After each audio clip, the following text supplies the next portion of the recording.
Welcome to the Menopause Wonder Show, unlocking the wisdom and secret tips for flourishing during perimenopause. I'm your host, Miyako Hazama, on a mission to unveil expert insights for your physical, mental, and emotional well-being. Ready to embrace your prime years with ease, more vitality, and joy? Let's dive in. In today's episode, we are diving into captivating and unfiltered conversation you won't find anywhere else. Discover how wise men truly feel about perimenopausal women and how your partner can support you.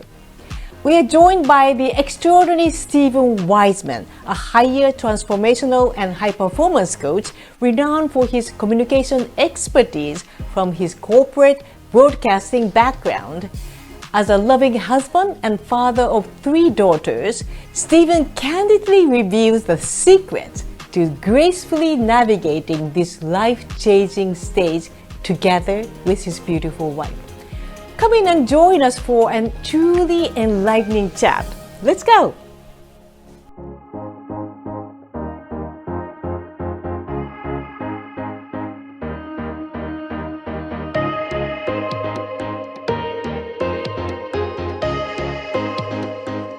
Hi, this is Miyako, and today we have a very special topic. Not only it will benefit women over 40 experiencing perimenopause or menopause, but also men. And this topic is not openly discussed until now. So I'm super excited to dive into today's topic about how wise men look at these women over 40, what they perceive, and how your partner can support your journey. So I think this is a really kind of sensitive but very, very interesting topic that we want to explore with you. And that's why I invited today's special guest, Stephen Weisman. Thank you very much. Thank you so much, Stephen, for joining us today. And as I just briefly explained to you, Stephen is a higher transformational coach. And I will let Stephen describe what he does and what is his life stage at this point. But just I wanted to add that with Stephen's help for the past 4 years, we are both high performance coaches. But during the 4 years, Stephen has driven me to the wonderful breakthrough of awareness, my own awareness, self-awareness journey to really connect to my higher self, little Miyako. So, Stephen, could you let us know who you are, what you do, and also, your position at current stage in life, and also what this topic relates to you? No, thank you very much for that awesome introduction, and it's a pleasure to be here, Miyako. Yeah. As you said, I am a higher transformation coach, but I'm also a high performance certified coach, which is an alternate to life coaching, but most people relate to the term life coaching. So let's put that out there. And for the last almost 7 years now, I broke out of the corporate world, which you know very well, working for over 30 years in the corporate environment, and decided to really look into what my passions were, what my purpose, these key questions, and, midlife, like they call. And interestingly, I ended up choosing service through coaching, service through writing, online courses. So I'm a content creator that dedicates his time currently to not only helping one-on-one clients that meet with me every week, but also reaching out and spreading the good news about self-awareness and how to achieve higher levels of performance, because that's one of the tenets of my tenure, but also communication. I spent many years in school as a young adult going through college, and I received a master's degree in communication and communication theory. And I've come to recognize that is one of my passions, to bring greater levels of awareness through communication, both internally and externally, to everyone who is looking for that higher level of experience. And that's where I am right now. And that's where I met you, and we've had such a wonderful, wonderful relationship. Yes. And how about this topic around perimenopause or menopausal women? Could you share with us a little bit about your family, or someone around you? Of course. This topic. This is a very important topic, and I was very excited that you invited me, because, like you said, it's not openly discussed. It's almost as if we find ourselves in a situation that then, like menopause or perimenopause, in which we happen to not have a lot of literature, or it's become more and more aware, right, for everyone out there in the online world. But let's say 15 years ago, 20 years ago, when I first, for example, saw my mother going through that process, and she explaining what she was going through, you don't really relate to that as a male, because you don't go through those particular changes. But then few years later, or many years later, my wife starts going into perimenopause. My wife starts going into menopause. So now, obviously, this is a one-on-one. And my response to it, the transformation that I had to go through, because I chose to go through that transformation, and how it's impacted our relationship, really had to do with how much did I know about the topic. And it was very little. It was really very little, even though I knew about it, and you hear it, because we all know folks who are stepping into that stage of their lives in one way or another. But I got some stories for you once we get into the topic. Yeah, so I'm getting really excited. And let me share with you that the reason I actually chose this topic is, first, I want to inspire women look at ourselves from a different angle. So we, of course, tend to sit in our box, but once we get to see from the other side, then there will be a total whole new picture happening. Yes. So that's number one. And number two is that, okay, if we were to go through this kind of beautiful transformational stage that I call, like transition, but transformational, meaning that when we kind of getting deeper understanding about each other, how our body, not only body, but emotionally, physically, mentally happened, then this would be a wonderful opportunity for us to actually deepen or strengthen the bondage between the partner. So I thought, this might be with a beautiful topic as your communication expert, right? And to really find your own way of how you can actually turn this into a wonderful opportunity. It's, I completely agree with you. It can be taken as an opportunity for growth, not only an individual growth, but this is a collective. This is a couple's opportunity for joint. It's like a joint venture, a joint adventure, if you want to call it, right? Well said. I like it. and they are meeting themselves halfway, and they will have opportunity for transformation, opportunity for resolution, and more importantly, opportunity to help each other and show each other aspects of themselves that oftentimes are not easily shared if situations like, menopause come up. Because it's a life-changing cycle that it does end, thankfully. It does end. Yeah. But going through it without the proper understanding, let's call it even the proper attitude, might create a lot of conflict and tension, stress, and sometimes even illness, because it's not being, I guess, confronted or experienced in a constructive way. And it makes sense to bring in communication at every level of the process. Yeah. Yes, I totally agree with you. And that's why I really want to explore this. And the first topic, let's dive into the first topic about like how Weisman, honestly feel about like women over 40, because what I want to share with you as a premise is that like in general, when you look at the media and social posts or whatever, we kind of received a sign that our heels our heels are behind us, and our prime years are over. And on the magazine you look at the beautiful young girls, even like a naked type of thing, and we can actually neglect it.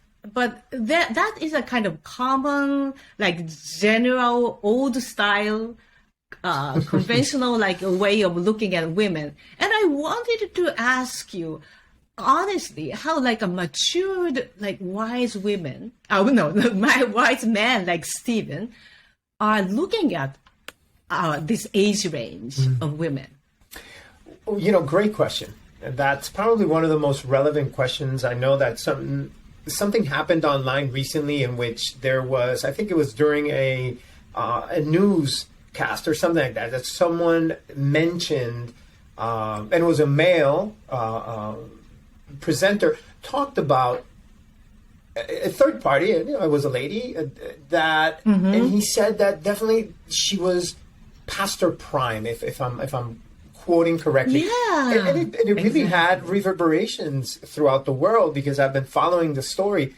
When it comes to me and relating to women over 40, I always look at it as part of making a good wine into a great wine. Okay, yeah, love that. and again, my wife and I are both over 40. I just crossed the 50 year mark recently, and there's changes that come to that you can't really anticipate until you get there. So interestingly, how do I see women that are 40 and are fully capable not only of taking care of themselves, their families, their spouses, and still, get home and get things done at home and have a professional life? I consider that to be, a superpower. Bearing children for me is a superpower that women have. And I fully respect and relate to it. But the misconception is true, like you said. And my dad, for example, my father, who recently passed away, he's in a much better place now. He always reminded me that there is so much of the youth lost in the youth, because we don't really know the value of it while we're going through it, and it takes some time for us to get to over 40 or 50 to say, wow, look at the value of what the energy of the body and the beauty of the body that we have as young adults and both male and female and so on is it's not truly appreciated until we get later in that stage of life and we start looking back. But I truly appreciate women regardless of their age, because there's a stigma, I think initially, that goes against women in some cultural aspects in different nations in the world, in which being in America allows us to be able to look at things in whatever way we think, okay, this is how I think, and so on, and express ourselves. There's many parts of the world in which you can't really truly do that. And that stigma, I grew up with that and seeing that and comparing and saying, wow, I'm really grateful that that's possible here. Why is that? Because I have 4 daughters. I am the proud father of 4 daughters. They're all teens now, and they're coming into their own, and they're beginning to face and experience challenges in their own responsibilities and in their own spaces. And they are still sometimes faced with stigma or with labels. And interestingly, I went through the same thing. Did I put those labels? I would say that I did at some point, but I'm happy to say I quickly recognized that's not how we build community. That's not how we strengthen relationships. Or that's not even how we should strengthen ourselves as individuals, by holding these erroneous concepts. So women over 40, I think they're just starting. I think that there is a quality, there's a quality of energy, but also, it's also partially the beginning of perimenopause. So it's a challenging time for women stepping into that 40 to 50 range, maybe even that 50 to 60 range, because I know menopause varies from lady to lady. But interestingly, I will not differ in my opinion. I think women over 40 are just stepping into their prime, not only because they have greater understanding and self-empowerment through their own self-awareness, but the fact that they get to lead the next generation with that knowledge is crucial. So to say that, hey, they're over their prime, it was foolish. It was foolish. Yeah, I totally agree. And I got like 60 last December. Nice, and I know. Yeah. You know what? The beautiful thing is because of the practice that I do, like based on the ancient secret, I haven't experienced honestly perimenopause or menopause symptom. That's one thing. But amazing. The other thing is that I think, like we talked about little Miyako. So what is a youth, or what's the beauty?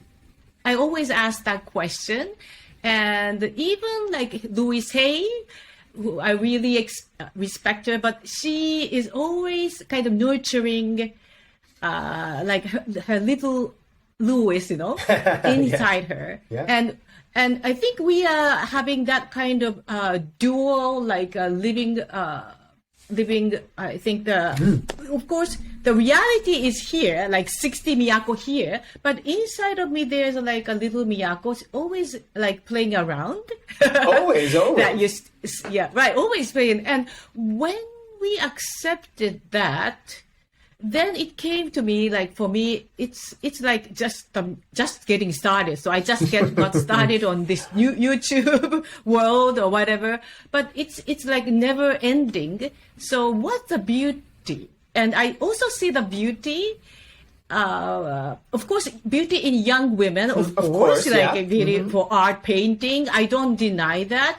But for me, I like you said, like a beautiful matured wine. I love that. Great, fantastic wine is someone who takes all this kind of learning and have that kind of space or wisdom in themselves to turn into a more beautiful things that they can pass on to the next generation. Absolutely. And that's exactly where I agree with you, because at a younger stage in our lives, what we may be lacking is just understanding.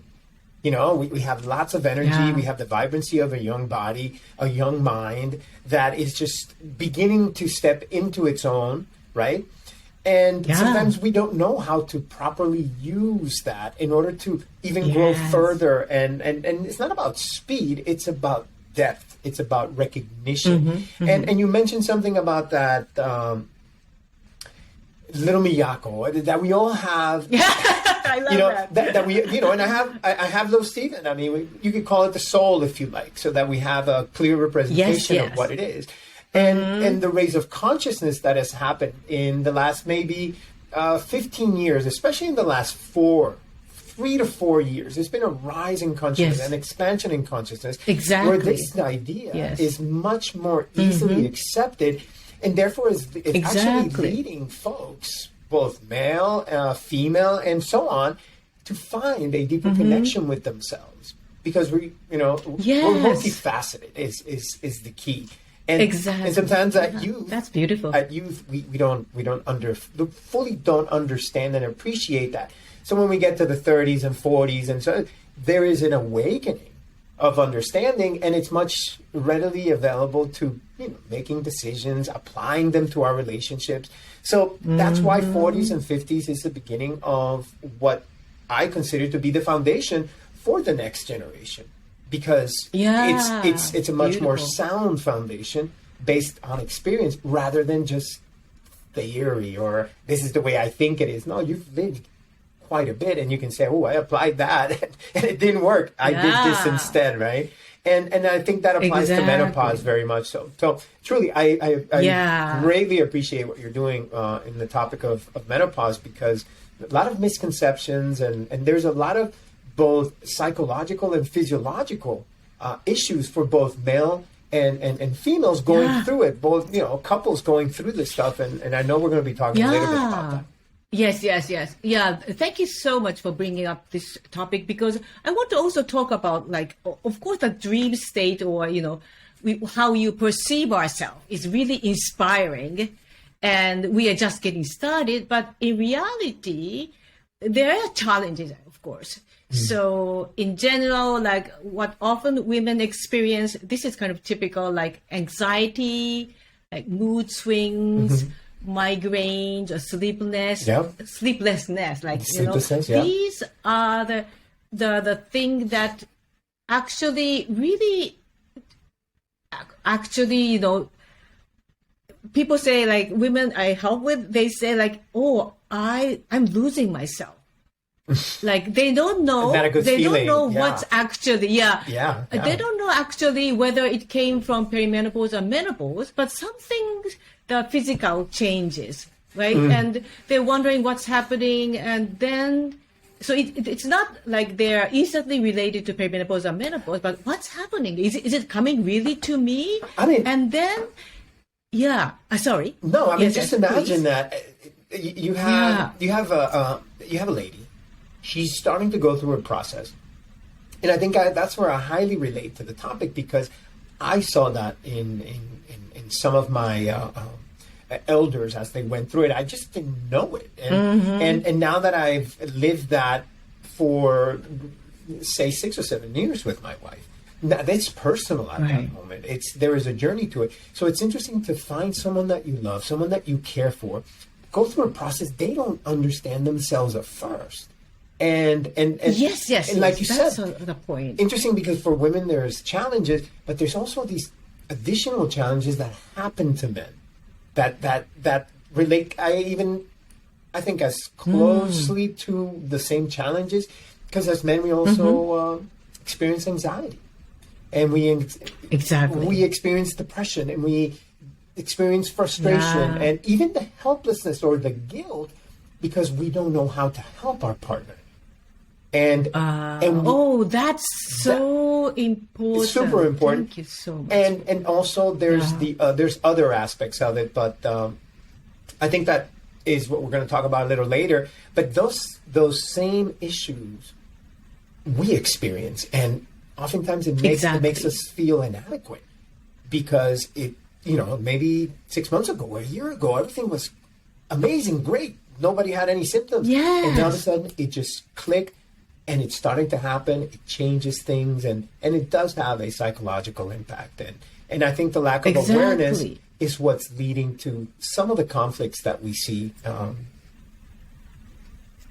Exactly. So, like, even like the very sensitive topic around like low libido, it's happening, of course, but sometimes, like, that's a big one, yeah. It's the partner. This is a big one, right? Yeah. So your partner, even like when I have a conversation with my husband, like, it's like coming, and how can we explain, like, and from his side point of view, or maybe your partner's point of view, they might think, okay, my wife, is there any other like guy that she is something, looking forward to meet, or it kind of like twisting all these like not miscommunication, I should say, or misunderstanding or misinterpretation.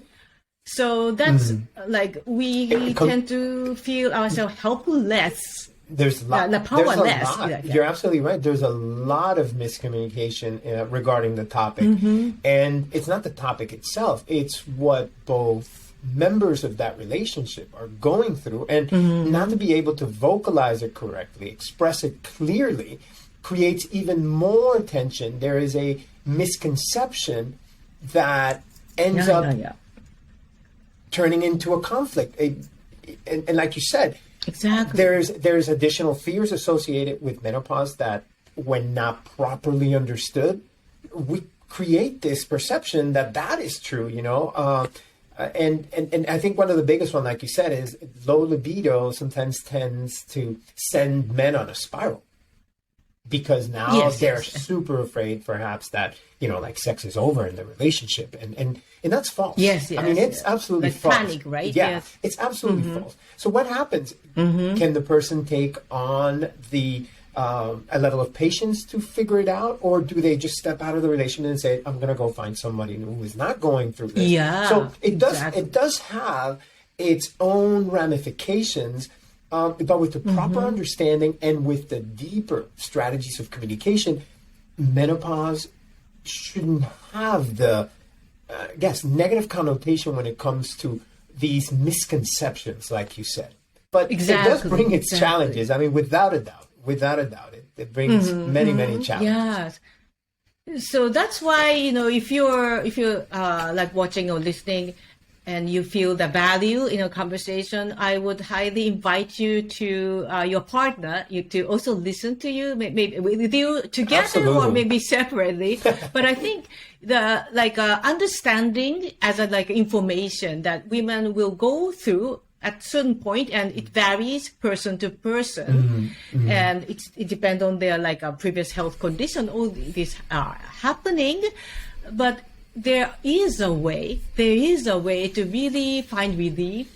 And also, if your partner, if you are communicating with your partner and partner also understand that situation, then there will be a solution. So this is something we would like to dig deeper into, because highly beneficial. Yes. Without it, yes, and even if you don't have your partner, or this topic is very, very informative for even a colleague, you know, because women's menopause and perimenopause issue at work is really serious. So some women I know, she decided to I have a story for you. Her career. I have a story for you. Yeah, Absolutely. Yeah. Back, I'm a communication professional by trade, and that means that I was in television and we made films and we were in production, basically. We entertained the world.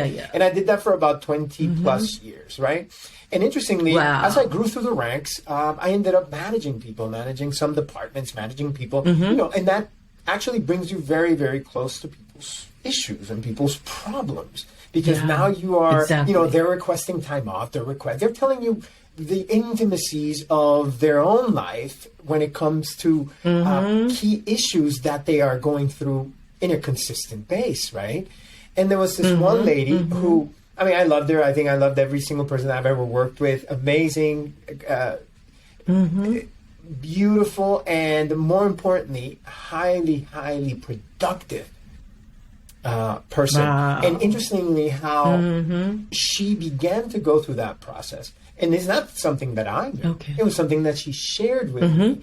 And as it became more obvious that she was going through a hard time with her schedule and getting there on time, taking time off and personal time, and everybody's allowed to take their time and their personal days and everything like that. But it came a point in the year that actually had used most of her time. And then we had a discussion regarding, and she decided to open up and tell me, I'm going through these changes. We had that tenure, we had that level of understanding. And for me, that was such a relief, because I thought that she didn't love her job anymore. I thought that she was falling out of grace with her job, but she loved her job. But psychologically and physiologically, she was going through a very hard time. And what happened thereafter is something that we could go and talk to HR and make a plan of action that allows that person to feel comfortable and supported, both by the company. That's huge. It was huge. It's the first time I went through something like that in relation to congratulations. One of the employees going through that. But it was about seeing her get past that stage and then come back to work and still give all her best, because she had been with the company for over 15 years, if I recall, at that time. Wow. And highly, highly expert. Imagine if I had gone astray and jumped into conclusions or just simply went at my own pace and trying to explain it in my own words rather than we communicated. It took time, but I think she found herself in a position of enough support. She felt supported that she said, you know, this is really what's happening.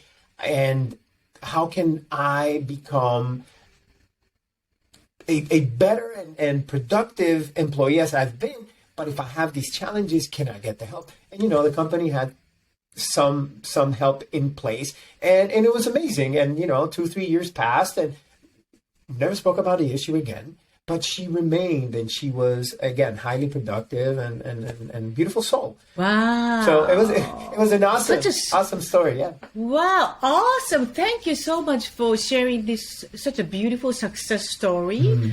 Because I often hear like the plural, you know, the negative side. Yeah, of yeah. this. It's a very polarized world. We will. Yeah, so we can of course go into the how to communicate, but you just.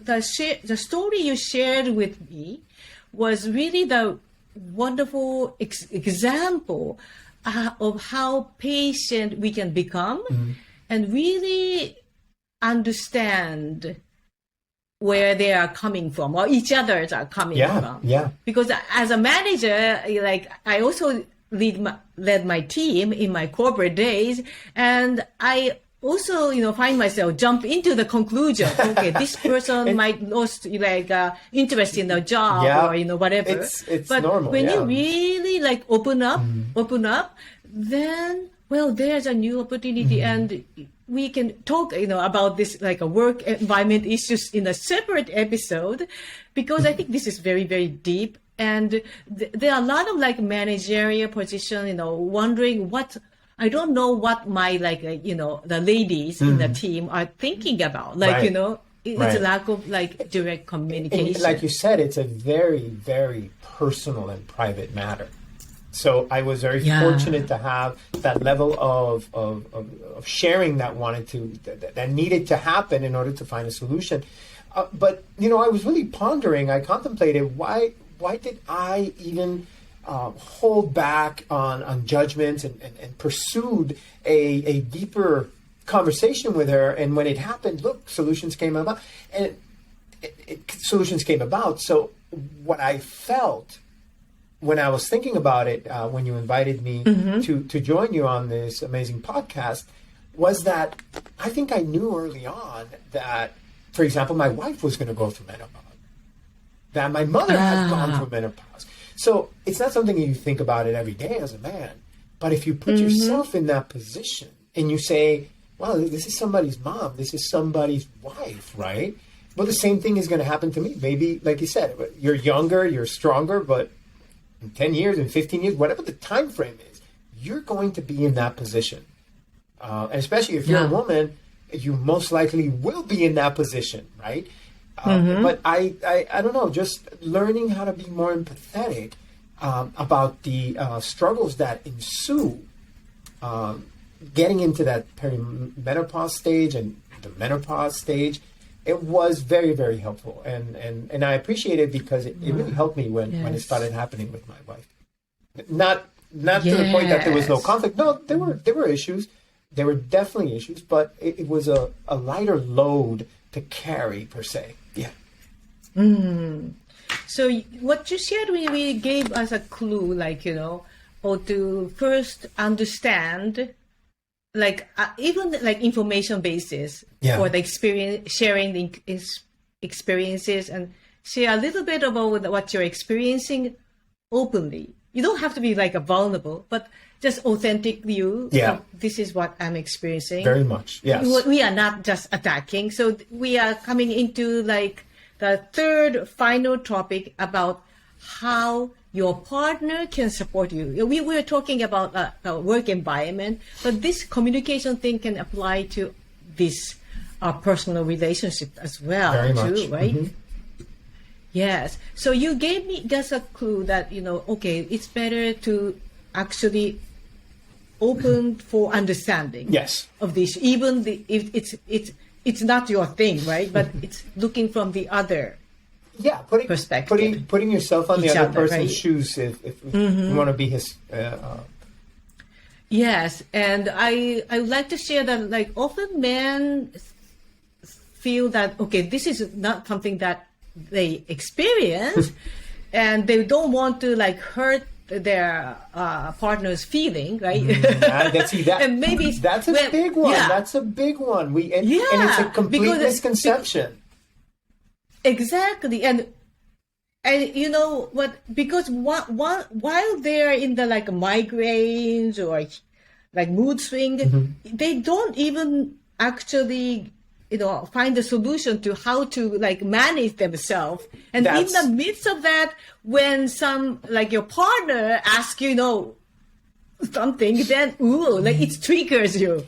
So yes, that's a big one. That's a very perspective, big one. Right? Yeah.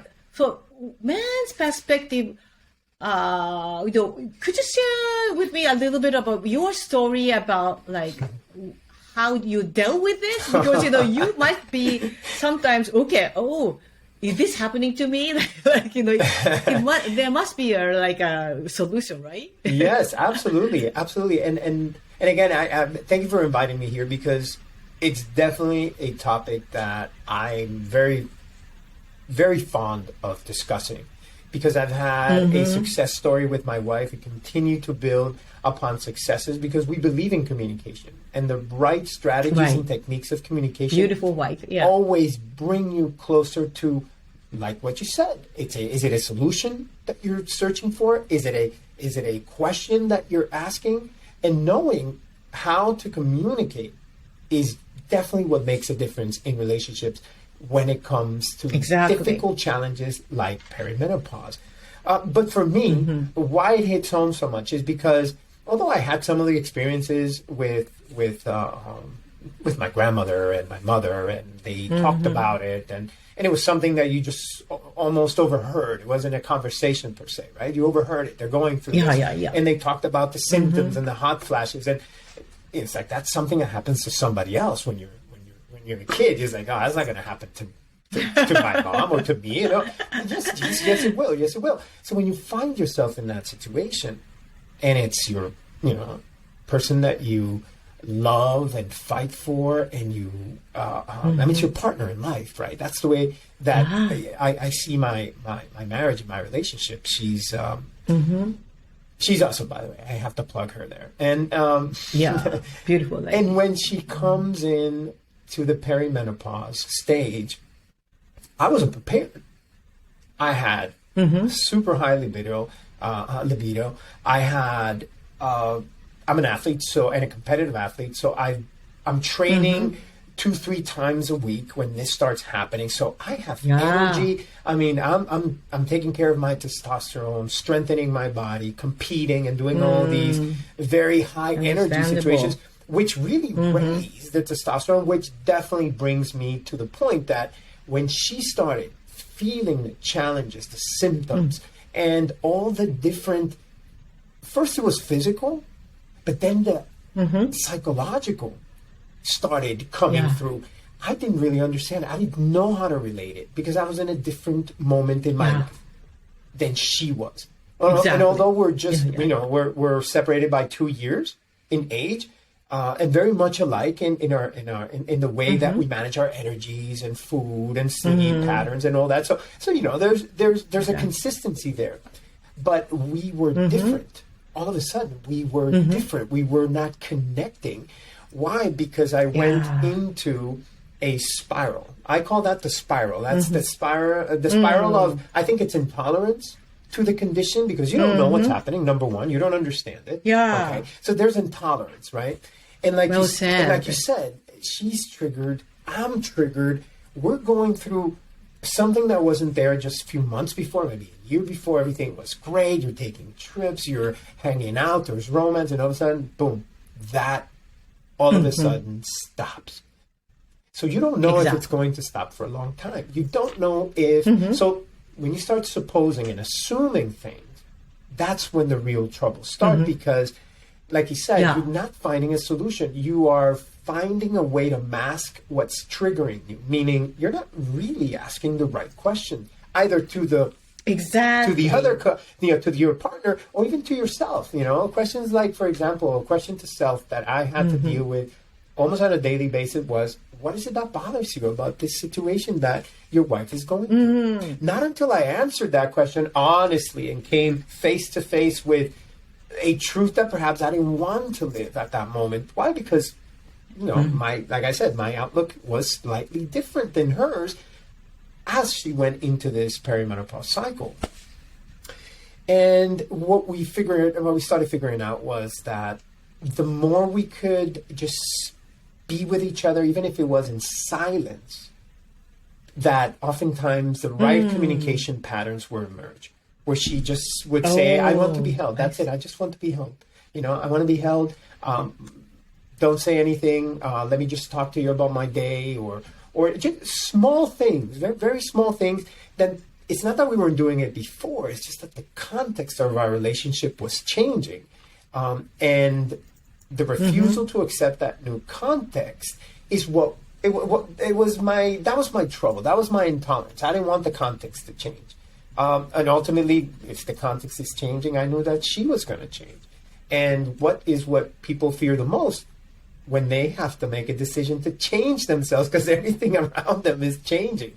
So again, long story short, with that allowance of time, so good. With that kindness of patience that comes with patience, and I tell you, it wasn't easy to get there. Absolutely, I won't try to sugarcoat the truth. It wasn't easy because I wanted more intimacy, and it's interesting because sometimes when you don't have something, you want it even more, and that's where I see sometimes men cycle. Yes, they assume too fast, too furiously, no pun there, to think that, the relationship must be over because intimacy is difficult. Miscommunication happens more often. There's more conflict, like I said, in comparison to just a few months before or a year before. So it's not that something is wrong with the relationship. I think the level of communication, the strategy of communication, the techniques of communication haven't evolved to satisfy this new situation and context that couple finds themselves in. Once they figure that out, they recognize each other. They can still see each other. They can still feel the love.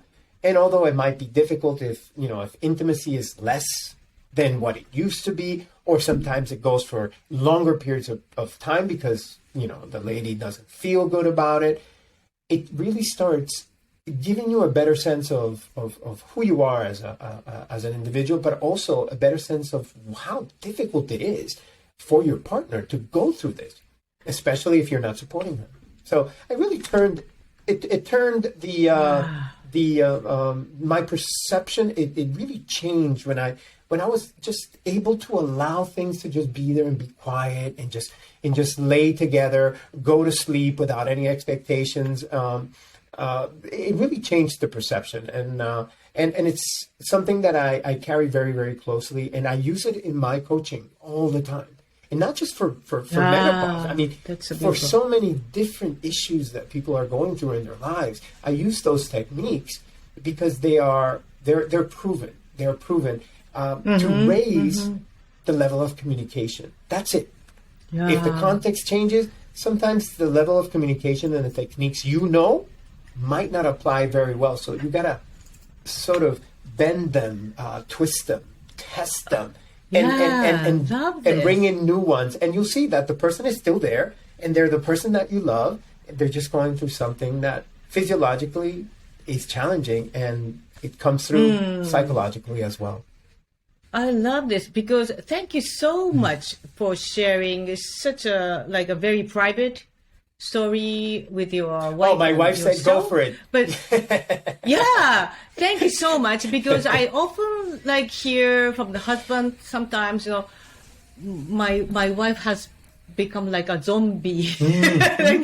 She's not herself anymore. Oh yeah, very much. And they don't know how to, but you gave me a beautiful tips about what do we really want out of this relationship. It shows you when you and when you ask the right question about a contextual. So what's your ideal, big house, like expensive car, and like, you know, and then like a beautiful wife, you know, 2 kids, you know, graduate university or whatever, and have like this beautiful sex life, including like a career. And that's kind of like a context of the fielding our desire. Yes. But when it comes to when some of that part is like trying to kind of melt down a little bit, you know, don't know what's going to happen next, then sends you on a spiral. Coming all back. It sends you on a spiral. You get scared. You get scared. You get confused. You get stressed, and everybody deals differently with these, with these perceptions. So you're absolutely right. It just challenges the core of what you thought your life was going to be. Yeah. Not that you haven't lived that life, but a little bit of it is about to change when your wife enters perimenopause. That's for sure. Yes, that's for sure. And I especially also love the fact, like, you know, not to try to like mask, you know, you are, I'm okay. Like, you know, no, it's okay to show like overwhelmed, or I feel like it's better to show it. Stressed out, like, you know, just show it. Yeah. And sometimes, especially the women I work with, they are really like service driven. So they would like to do a lot for your partner, your kids, your parents, or your pets, right? And then sometimes forget about like really accepting where you are. But once like in this communication level, like communication with yourself first. Yes. But what you mentioned is that, okay, even like that silence of just holding your partner's hand, you know, just remember the time when you first, like, you know, you had like the touch of the hand, like it's like and it wasn't energy enough. was right, and it wasn't right. enough. It was enough, right? For me, like especially coming from the Japanese culture, you know, like touching a hand, ooh, beep, beep, beep, beep, like, you know, and we feel satisfied. So, like your wife beautifully shared about what communication do we really need? Miyako, I would say that in the words of my wife, I think menopause or perimenopause and menopause have allowed us to become more childish again. More childish. That's interesting. It's very interesting because if you can't do the things you want to do in a moment in which it's uncomfortable for one of them, should you run out of the relationship? Should you run out of the house and go screaming somewhere, or let yourself be seen. Let yourself be seen, and the beauty and the magic happens in that allowance, in that moment of silence, in that embrace. And it's not easy to get there. I'll be honest with you. Very, very honest with you. It's not easy to get there. Yes. But I see my wife in a completely different light, and I respect her in a much profound way now, because it's a test that I think men will never know or experience themselves, and that's a position that you can't assume. So it's almost like you have to get yourself humbled and say, hey, that's you got superpowers, because I don't have to go through that, and I know how difficult it is. Oh, this is so beautiful. So I think you already gave us that, like, a moment of silence. So what would be your advice to men, like having your partner going through perimenopause or menopause, like your wife, and they don't know like what to get started? They don't want to bother their wife, who is already feeling like in the mood of roller coaster and happy, and then I'll start with probably the most difficult one, which is the fear of intimacy and sex drive ending.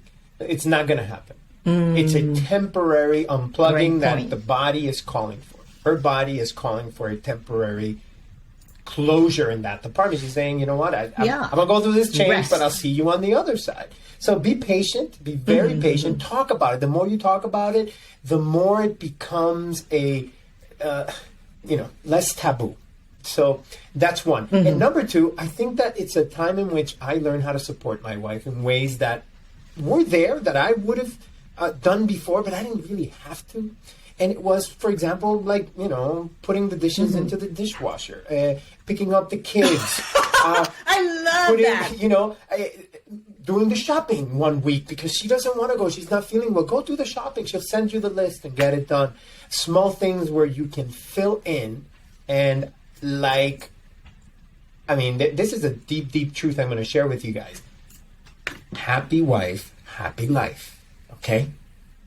I'm going to leave it there. Happy wife, happy life. And I think for men who are going through that, it's a difficult position for you, and I understand what you're going through. But you're not alone. Yeah. There's tremendous amounts of resource, and it starts with asking yourself the right questions rather than reactiveness. And it will lead you to a deeper, much, much, much deeper relationship with the one you love. And that is worth waiting, whatever you have to wait, because that person will be with you forever, right? Yes. And I love the fact that you share with us, be patient and let your wife feel like being heard.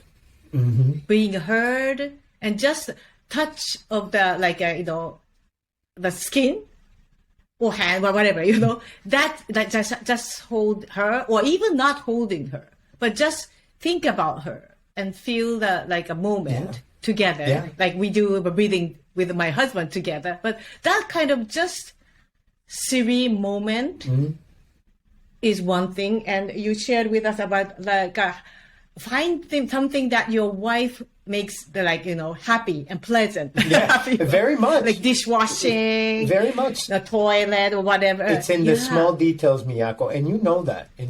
Yeah. And and if I I like. And if I may share one last thing, when it comes to intimacy, and not be able to physically be with the person that you love is probably one of the biggest challenges, right? If you're not a monk that can just sort of turn it off and go into their room and be by themselves. But we live in a modern world, right? And we love the closeness and the touching and just feeling loved, right?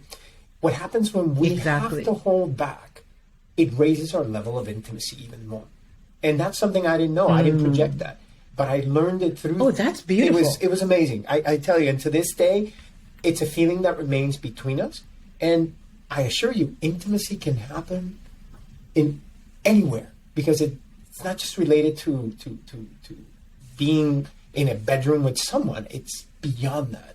It really connects you to the essence of that person. And I'm very glad that I was able to experience and still experience that. So I wanted to share that. Yeah. So I don't want to sugarcoat everything, but as what I heard you say is it's more evolving into physical intimacy. Of course, you can enjoy whatever the stage at your own style. It's fun. It's but great. Yeah. It's more of the romantic. The romantic intimacy. No, you got it. The romantic intimacy. Intimacy. You can nurture that through the perimenopause and menopause stages, and you'll be absolutely rewarded for it. So. Yeah, so it's not not only physical sensation, but emotional. Yeah, it's all of you. Highly all of you. Higher self is kind of co-creating together. Absolutely, well said. Yes. Yeah, that's what I really love about it. So, thank you so much for giving us such a beautiful tip, and we by the way, these are really the takeaway.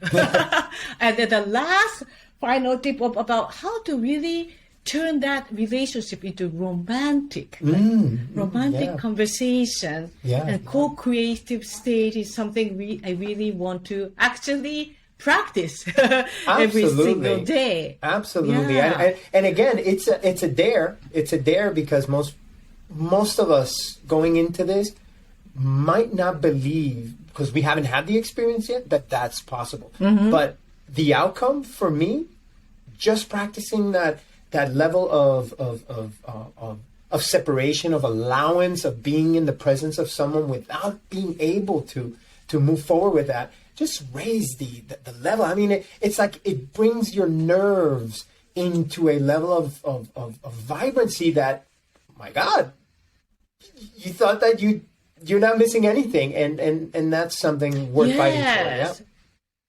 And what I heard you say is that once you, like a man, accepted that inner like patience, then they will also become more confident about like a communication in whatever way. Very much so. One grows with the other. Yep. Wiser. Mm-hmm. Yeah, and that's, I think it's like never ending until we are staying at this like life stage, and then there's like a more maturity coming at even like a longevity. So, I really appreciate this conversation. Very full of beautiful fruits and tips, and you can bite whatever and try it in your own way, because every couple, I think, is different. Situation may be different, but these are like a principle that we shared that you can really take in and customize for yourself. Just try it. Yeah. Don't think that it doesn't work. Just try it. Yeah. This is just the beginning, right? Beginning for our new opening. That's right. I love it. So, Stephen, before we end this beautiful conversation, is there any like last word or like advice you have forgotten to give, or whatever to I kept my notes, but inspire them? That I think communication is what saved my marriage through this period, because it was difficult, and I pay a lot of attention to the techniques of communication that are out there, and some of them might not be appropriate for what you're going through. That doesn't mean that the relationship doesn't work or that the context is too difficult. There are so many resources, and I do specialize in those resources. So making sure that give yourself an opportunity to find a solution. As difficult as it might seem, when you cross that bridge, you're going to be rewarded. And I love hearing these success stories of couples who go through very, very difficult times during menopause, but they stick it together and they become inseparable. And that's a beautiful thing as you grow older. Yes, it's like becoming a soulmates, right? Oh gosh, it's ever growing. Yeah, it's like you had physical rings. Well, those are spiritual rings that you put on after you come out of menopause. So it's a bonding process. I love that. Wow, and I highly respect Stephen in a way that you not only bring that like a high performance type of coaching, but more of the spirituality or like emotional thing. Thank you. Into becoming a better us, like not only men but women. Yeah. All the students that you help. So where can people find you actually on social? They can find me on social. It's Coach Stephen W. I have that in Instagram, Twitter. I also have it in Facebook. Or you can find just Stephen Weisman, and my pages are all related to Stephen. You'll Weisman. Find the link below. You'll see this happy face and the happy face of all the ladies I live with, which is a total of 5. 4 daughters and a wife. And you're like, yes, we have a beautiful family, so you'll be inspired by watching like Stephen's video or their photos. Yes, you can visit my website as well, which is Stephen-Weisman, Weisman.com. I'm in Google, so you'll find me at any point. You'll find me. Yes. And you also like published your book, right? Oh yes, thank you for reminding me that. I recently published a book. It's a co-authoring with a friend of mine, and we wanted to bring in some of the frameworks that we've applied for so many years and put into this very simple, short framework format that you can apply, go out, and actually take action. And that's what the book is about, taking action and feeling comfortable with it. So you can also find it in Amazon under my name, The 1 Minute Action Taker by Stephen Weisman. Yeah, so beautiful. Awesome. So thank you so much, Stephen, for like sharing real, authentic, and practical stories that we can take away and live our prime years together. Together with your partner. Together for co-create and go to the next romantic stage in life. Very well. Okay, thank you so much. And we talk to you again. Thank you. Thank you Thank so you very much, much. Stephen. I appreciate you. Sending my best love to your beautiful wife. I will. Thank you. Thank you so much. Bye. Bye. Thank you. I'm simply awestruck by our conversation. What truly resonated with me is that as perimenopausal women, we are like fine wine.